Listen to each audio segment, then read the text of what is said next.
بدخشان کې د طالبانو د اطلاعاتو رئیس په مرګون برید کې وژل شوی. د امنیتي وضعیت په اړه نوې پوښتنه راپورته شوې دي.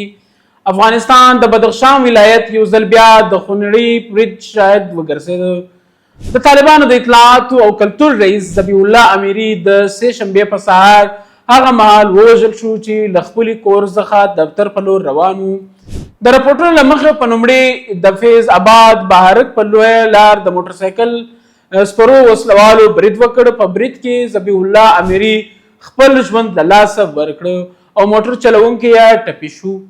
ځایي سرچینې ادعا کوي چې د ډزو په تبادله کې یو بریدګر هم وژل شوی، خو طالبان تر اوسه د ادعا په رسمي ډول نه ده تایید کړې. له برید وروسته امنیتي ځواکونه سیمې کلابند کړه او د بریدګرو د نیولو لپاره یې پراخ عملیات پیل کړل. چارواکي وایي چې پلټنې روانې دي، خو تر اوسه یې هیڅ ډلې د برید مسؤلیت نه منلی دی. دغه پیښه په داسې حال کې رامنځته کیږي چې په وروستیو اونیو کې په بدخشان کې د امنیتي پیښو او وسلوالو بریدونو شمیر زیات شوی دی. وروسته پیښې یو ځل بیا د سیمې د امنیتي وضعیت په اړه پوښتنې راپورته کوي، په داسې حال کې چې د بریدو د انګیزې او عملیاتو په اړه رسمي معلومات لا هم محدود دي.